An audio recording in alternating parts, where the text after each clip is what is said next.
Yan ay siya pa kayo. Kasama lagi ko mama ron, napit na na 5 ba. Wala po ay. Mas 4 ra biyang ting uli sa estudyante niya. Sige na po, Pero dato oras ron. dato tigaw niya. Ato jabon bata di ko mama ron, hala ko diha. Uy, naku, dato daw. Sayo pa man no.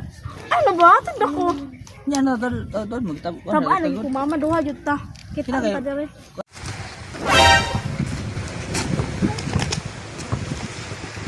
Te, te.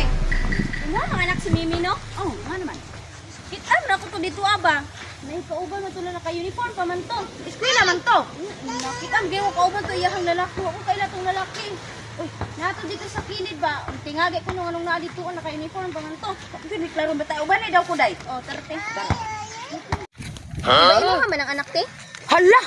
Si Mimi man na si Dugong man na iyang kauban katong driver sa Mama Kalay. Kaila, day ka na, day. Okay, Mama Kalay na. Karong lang ning bata. Karong lang mong mga bata mo. Ay! Ikaw ba? Ay, unsay. Di pa eskwela ta ka ha? Grabe gani na kung pangaruton dito kay para makapalit ka sa imuhang project dito sa eskwelahan. Ano niya ikaw dai diri nagbiga-biga? Ha? Si Dugong pagyud wa na jud kay lain nakitaan si Dugong pagyud si Dugong. Mamakalay ito si Dugong. Ipa-eskwela ta ka kahit ang kay kag ulo. Sakit pa. Sakit. Wa kay kaluoy nako ba? Di pa eskwela ta ka. Abi ko nakugtuan na ka sa eskwelahan di ari ra day ka nagdit-dit na imong Dugong. Naunsa ka naman. Mo na imuhang nakuha pag eskwela nimo mo ni gitudlo sa maestra. Na dili manulod dito kay ari diri magdit-dit. Perti kay kang bata ka wa kay kaluoy sa imong inahan na grabing pagpaningkamot aron lang mo makagrado. Gipabalunan ta pa ka diha og 50 pesos ano makapalit kag lami nga sudan. Uya karon human di adi ka diri nagdit-dit mong Dugong.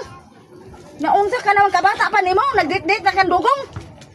Dili pa man gani nimo kaya buhion nimong kaugalingon unya human ikaw nagbiga-biga na. Muna nakadaot sa mga batan-on karon. Kay unahon pa nila ang ilahang pag biga-biga. Walay paglantaw sa kaugmaon nila kung unsay mo maabot. Ay tarunga gyud na ha. Tarunga gyud pa eskwela tara ba jud kag tarong. Wa pa kabalo imong amahan ba? Latusong ka gyud og ikog sa pagi unya pag uli ato. Nag-construction imong papa dito aperting hagua para lang mahatag imong gusto. Nagpa-social pa ka. Mo man ay nakadaot man ang uyab-uyab, makadaot man na sa huna-huna. Di na makonsentrate og eskwela. Kay unahon pa ng pag-uyab-uyab din ha. Wa mo'y kaugmaon ana, unaha sa ang pag-eskwela kay kanang mga uyab-uyab asa ra man nagmaka-graduate na. Manundog mo anang uban din ha nga mga bata pa na nga minyo na. Oh, di nagkalapait. Mas lami man jud tong maminyo nga hanay na human kay makatrabaho og tarong. Perte kay ka ha.